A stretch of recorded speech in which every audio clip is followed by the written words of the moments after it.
Hello friend, नमस्कार। जय Jagannath. Manorama recipe रे आपण मानकु स्वागत करुच्ची।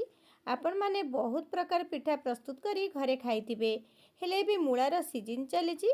आपण माने गोटे थर मूलार ई चकुली पिठा प्रस्तुत करी खांतु आ केमिति लागिला कमेंट करबा पई जमार भी भूलिबेनी। रेसिपीटी को करबा पई वीडियोटी को प्रथमे आपण संपूर्ण निश्चय देखिबे।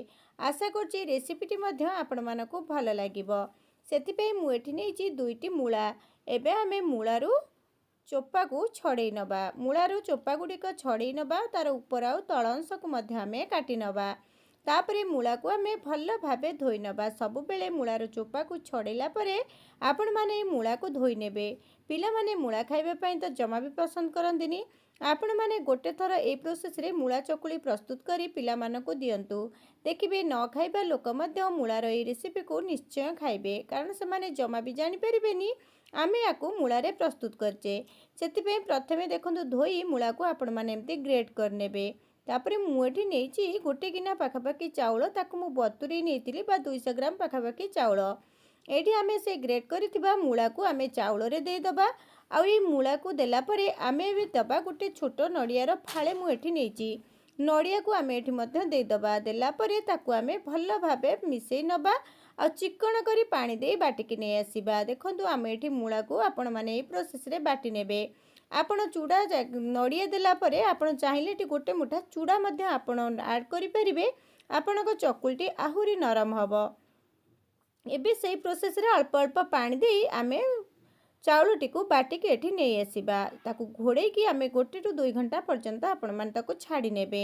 छाड़ी नेला परे आमे बे सेतिरे आवश्यक अनुसार लूण ऐड करिबा आ अल्प टिके सेतिरे चीनी मध्य आमे ऐड करनबा। आ ताकू एठी भल भाबे मिसे नबा।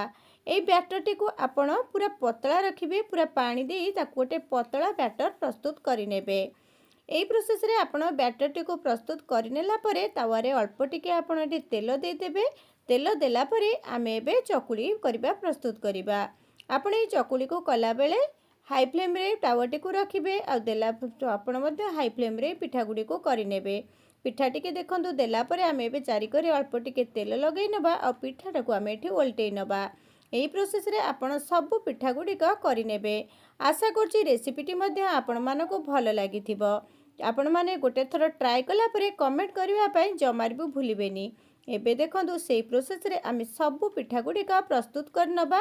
आ पिठा गुडी का खाइबा पई जेतिक नरम हेतिबा हेतिला सेतिक स्वादिष्ट मध्य लागुतिला। आपण तो गोटे थर ए प्रोसेस रे ए मूलार चकुली पिठा को घरे निश्चय ट्राई करंतु। आ केमिति लागिला कमेंट करिवा पई जमार भी भूलंतुनी। वीडियोटी आशा करछि आपण मानको समस्तंकु निश्चय पसंद आसीथिबो। ताले वीडियोटी मु एठी रखुछि। नमस्कार। जय जगन्नाथ।